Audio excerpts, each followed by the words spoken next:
Welcome to the next episode of One Thing Every Young Woman Should Know. Wow, if you've not joined us before, this is a podcast for young women between the ages of 18 and 35. Don't worry if you're over that, you are going to benefit. And if you can't benefit, then do me a favor, press share, send a link, get it over to a young woman who you know will be encouraged and be blessed by getting tools and tips from women that have gone before them. So today we have a guest, or I have a guest today, who is someone who I've known for many, many years. She's actually the editor of my books. She is by trade and by profession a writer. She's also a publisher. She's a writing editor. She kind of writes with you. That's her phrase, that she writes along with you.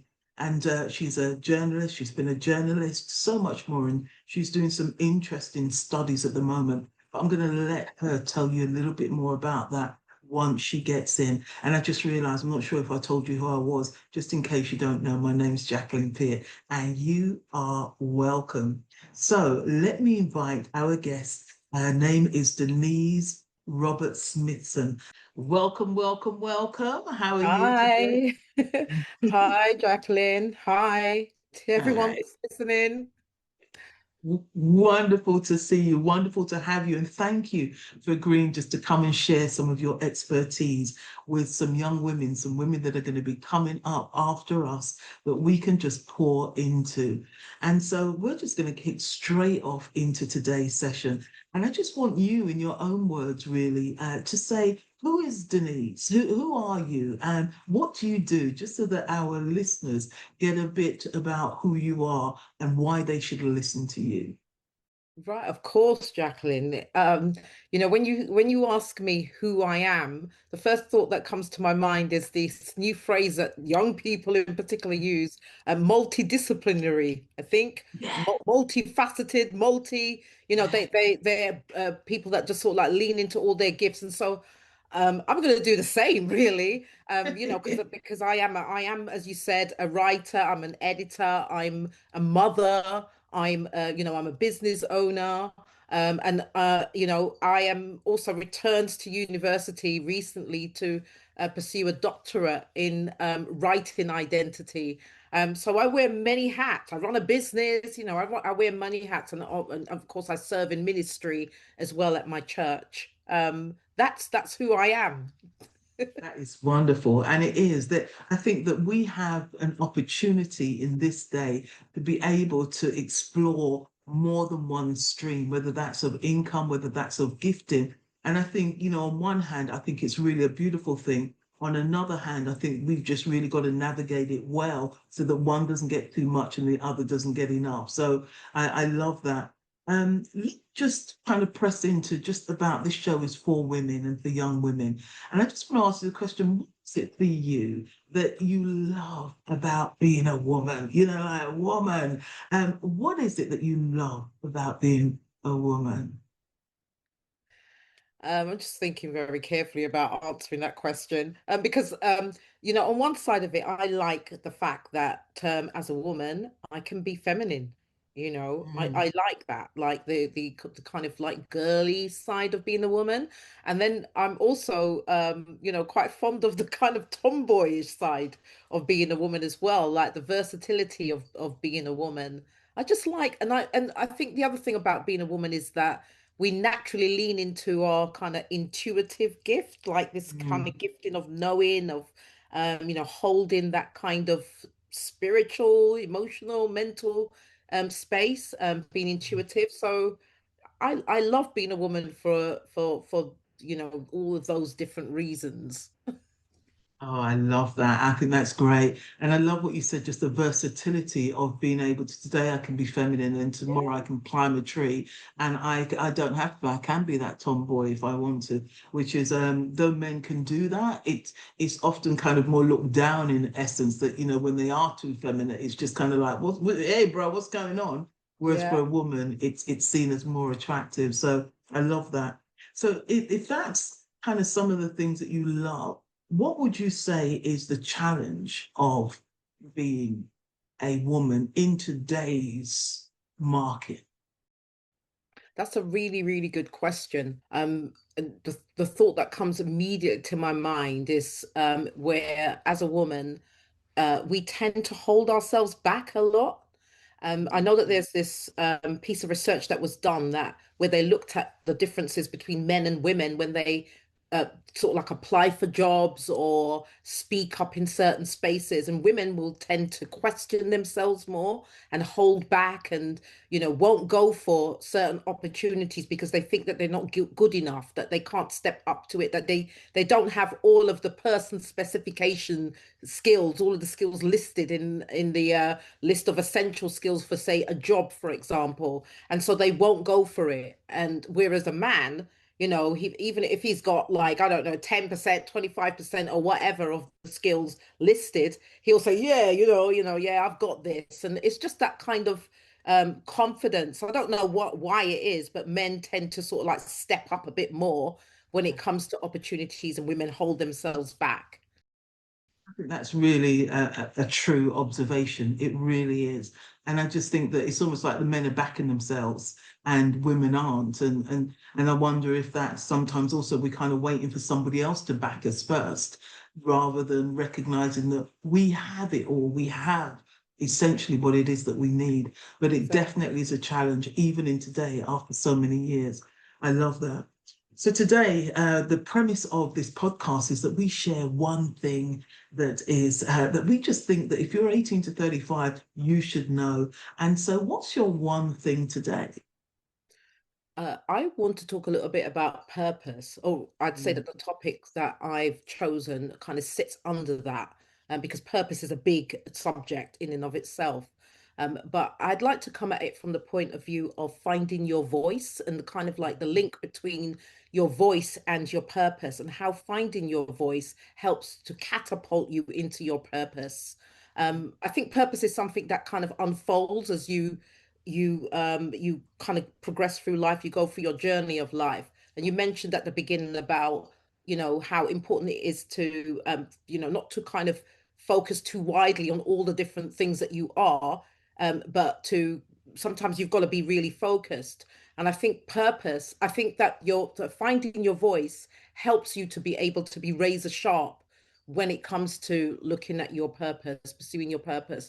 So, I'd like to unpack a little bit around that. And I really want to start with a little, just a really short story mm, of a friend of mine who was very ill. When she was a young woman, she was probably about 34, 33 years old when mm, she had a stroke, which is quite unusual for someone of that age. She may even have been younger than that when she had the stroke. And it sort of like came, obviously, as most strokes do, out unexpectedly, out of nowhere. And she and I were real close friends. She was a school friend of mine. She had, I think this was her third child when she had the stroke. She had a baby that was about 2 weeks old, 3 weeks old. He was really young. And I got a call. I went down to the hospital, and I remember this sight of my friend, my dear friend, sitting in the bed, and the social services, the doctor, her sister, sort of surrounding the bed, and they were discussing what would happen to the children. And you know, the plan was that they would go into foster care, so they would find somewhere for the children to go. And my friend sat up in the bed. They were standing around the bed talking as though she wasn't there because she had lost her ability to speak.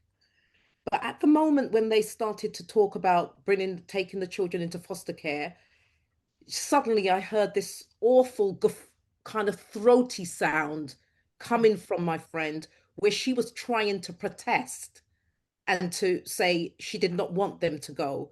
And I looked at her and I said, do you not? I called her name. I said, do you not want them to would you rather the children didn't go into foster care? And she sort of shook her head. And it's an image for me that has never left my mind. It was sad in itself. In the end, I took the children, so we were all right. But what it said to me was how important it is for us to be able to express ourselves.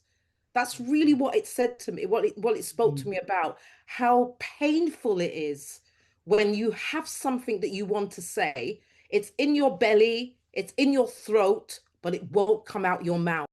And mm, that causes you pain. And if you take that scenario and apply it to our lives, when there are things that we want to express, there are messages, there are stories, there's something that we have that we're carrying and we are holding back, it will cause us pain in the same way, it will frustrate us in the same way.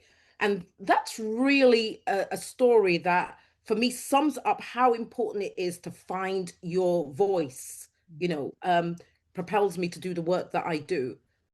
I think that's so powerful, such a brilliant analogy, even though it was like a real life thing that happened. And as you were speaking and you was just kind of relating it to us holding back. And so, because some of us can speak, in that instance, your friend didn't have the voice, but some of us, we have a voice, but we're holding it back. Why do you think that so often women hold back that voice? In that was a kind of an analogy, mental, spiritual kind of depiction of it. But I think in the same way there are things that hold us back because of fear, Mm, because we think we're going to be judged, because we don't know how to put it into words, we don't know how to say it. Sometimes there are things that we're not sure whether it's okay to say. mm, So confidence, self-esteem, we may have been trained to keep mm, our stum, to keep quiet and not to speak up, to hide. If you grew mm. up with that message, children are meant to be seen and not heard, it can present itself in our lives in that way. So very true, so true. And that's just really interesting. You're talking about some of the reasons why we don't use our voices, lack of esteem, lack of confidence, and also training and culture as well can be also kind of something that comes in. I'm interested then in what's made you passionate about this. Is there a personal story for you that makes you want to encourage younger women coming up because you've experienced something? Yeah, I mean, apart from the story with my friend that really showed me how important it was. As a journalist, I found myself very often in rooms where I was, required. Maybe I wanted to put my hand up to ask a question at a press conference, or interviewing someone perhaps that has a big public profile. Being in loads of scenarios like that, like, where you have to be visible then, you have to put yourself in a particular place that you don't feel comfortable with. And I've been in lots of positions like that where I have hesitated, over questioned, been completely uncomfortable with putting my hand up, with asking the question, especially if I'm in a room where nobody else looks like me. And I think that maybe I'm not going to express it in the right way. I've held myself back. And so I know how difficult that can be. It can be very difficult when you're in a, when you're in a place where you need to speak, but it can also be difficult when you are trying to write as well. Even though you're in a private place, it's just you, your pen, your paper. But if anyone that's ever written, and you will know this as well, Jacqueline, anyone that's ever written can experience this thing where your critics are sitting on your shoulder. It's that teacher, it might be that parent, it might be the peers, that's sitting on your shoulder and telling you, oh, what you're writing is rubbish, or what you're going to say is rubbish. And so you can hold yourself back, not just in the, sort of like speaking, but also in writing. You can do that, and that's really what got me on this road, because I felt like I really wanted to work with people who find it difficult to put their message out, to express their message, to find the right words. I really wanted to work with people that, would be in a position like that and need that bit of encouragement, that bit of inspiration, that bit of support, to let them know that it's okay. There's nothing wrong with you. There's nothing unusual about you. It's just something to do with some of the programming or the experiences that you've had in the past. You're listening to One Thing Every Young Woman Should Know podcast with Jacqueline Peart. I love what you said there, that it's not about you in essence, because it's so often that when you talked about that critic on your shoulder, it is. It's that kind of like, if I say this, what are people going to say? And if you're not careful, you then don't say it, or you give a very much measured or watered down version of who you really are, instead of coming with all of who you are, and saying all of what you want to say. What I'm interested in then is that, for our listeners here that are saying, actually, Denise is speaking to me. I know that I've got a book in me, or I know that in meetings, I'm one that shrinks. I shy away from saying it and usually walk out and wish I had said something and didn't. What's a strategy or a technique or a tip that you can give to our listeners to help them to begin to really own their voices? Well, this is where bring in the kind of art of writing, journaling, free writing.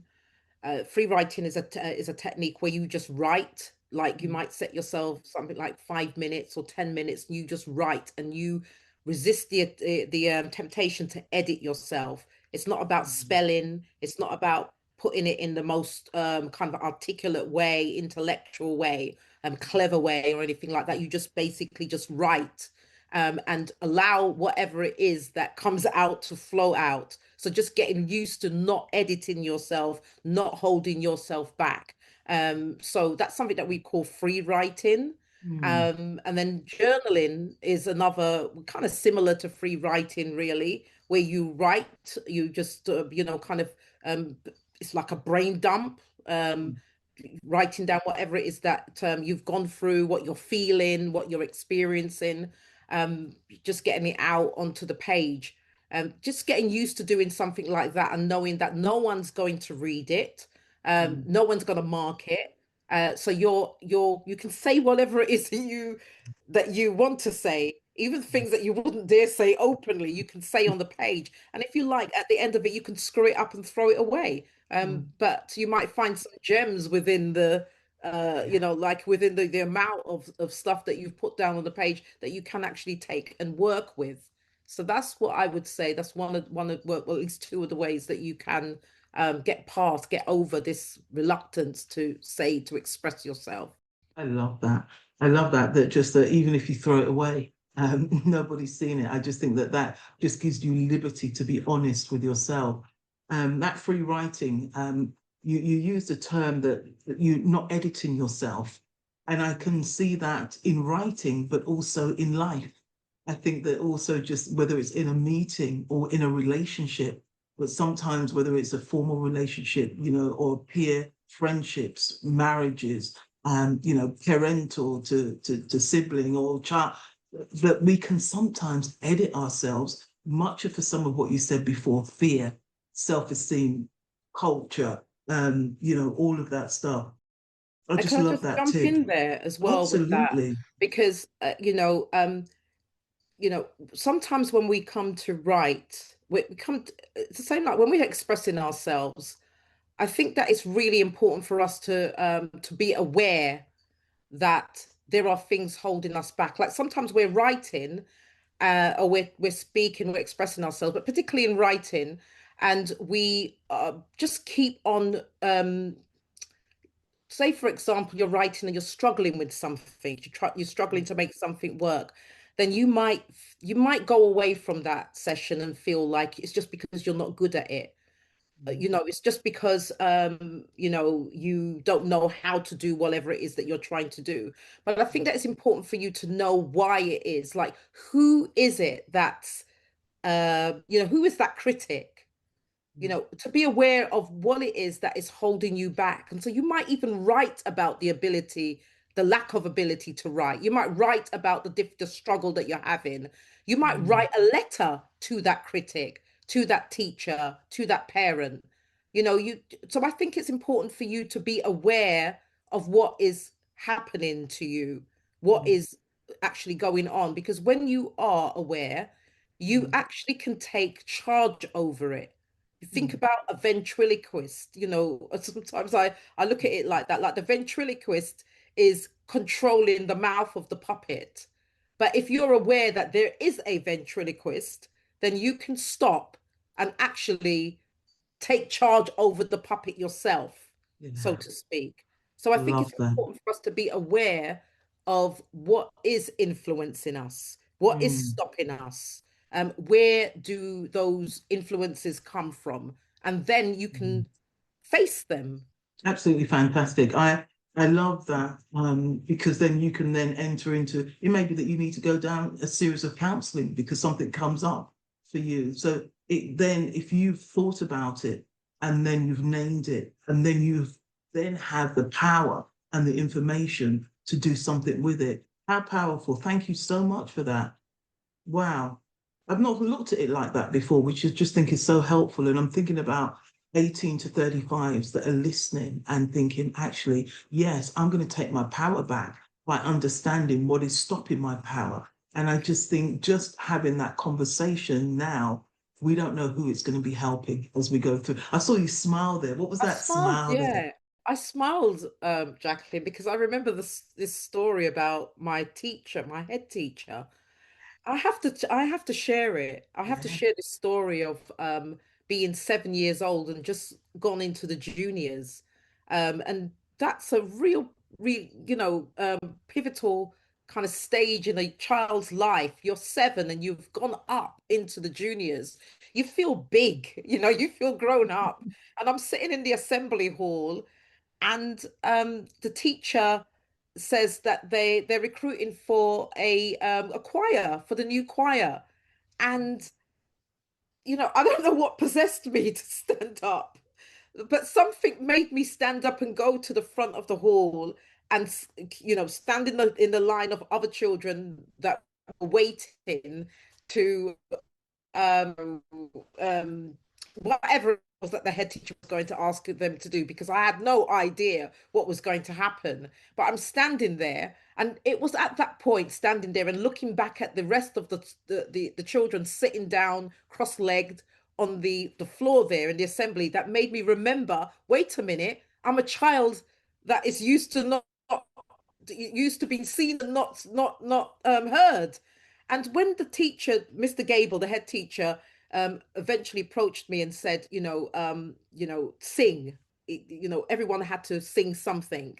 And when he approached me, I just found myself frozen. I froze with my finger, one finger sort of like hanging in my mouth. It's just sort of a classic kind of look of a child that's trying to speak, but can't. And my voice would not come out. I just froze. But I was trying to muster up the courage to sing what he asked me to sing when he suddenly said, "Go and sit down.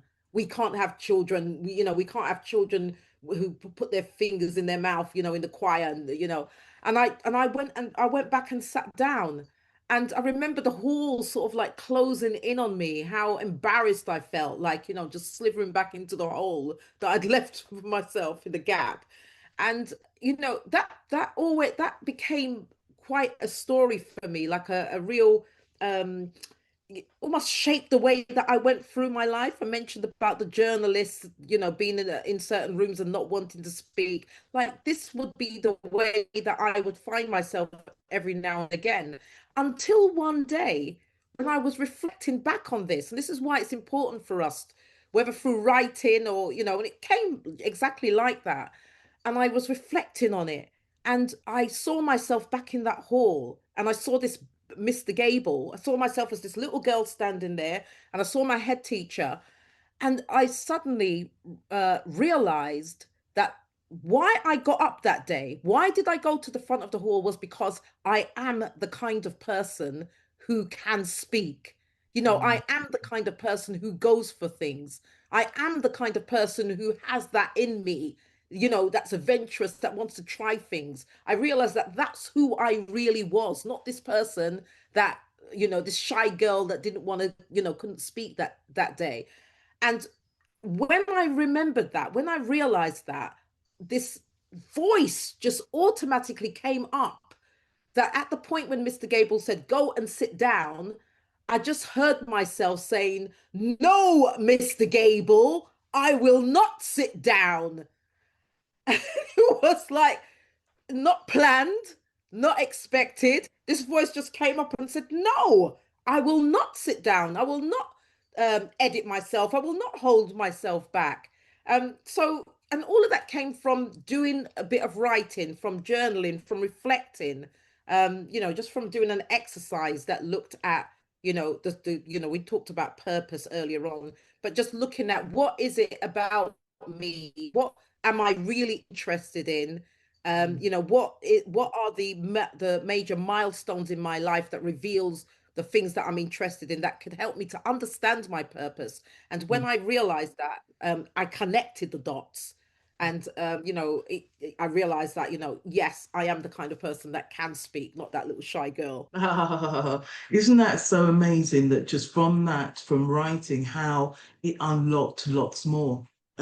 Because you've probably gone into more rooms, more doors, etc. now, and going in there boldly and more confidently because you've done the work. You've done that work that brought out that voice that was like holding you down. It was almost kind of like a lid, put a lid on you. But then by exposing it, it took the lid off of you and you're able to, how wonderful. Thank you so much.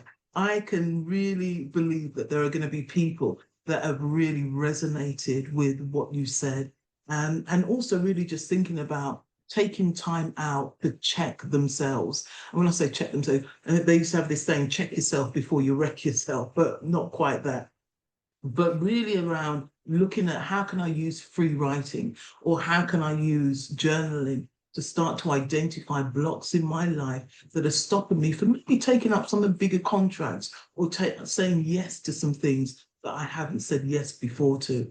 This has been awesome, and the stories and just the examples of two real life examples that you've given, I just think will so resonate with our listeners. So I want to just say a huge thank you to you, Denise.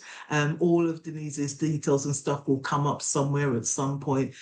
So thank you. Thank you for taking the time to come and to share with our listeners on one thing every young woman should know.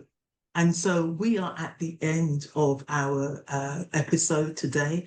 I know that you've been blessed and I know that you've been challenged. I would love for some of you to write to us to let us know how you are now using your voice, how you're now journaling, how you're now doing the free editing, and what that's opened up for you in terms of making your journey a little bit lighter, taking off the weight of historical things that have kept you oppressed and haven't even realized it. It reminds me of that, how antivirus works, that there's a virus and you don't even know it. And you need this antivirus to come in and take it off so that you can really see the real thing, the thing that is or what do you call it, uninfected, for want of a better word. So thank you for being with us today. And as I always say, if no one has told you this recently, I want to let you know Jesus loves you. He loves you unconditionally, no matter where you've been, no matter what your walk has been. Jesus loves you. And so if you are from Uganda, I want to let you know, Yasu Agwagala. Yasu Agwagala. Jesus, he loves you. And I'm going to keep on telling you because I recognize that sometimes we don't tell each other enough how much we love each other, much less how much God loves us. And so subscribe, share, tell somebody about this podcast, and let's see more young women impacted for the good. God bless you and see you next time.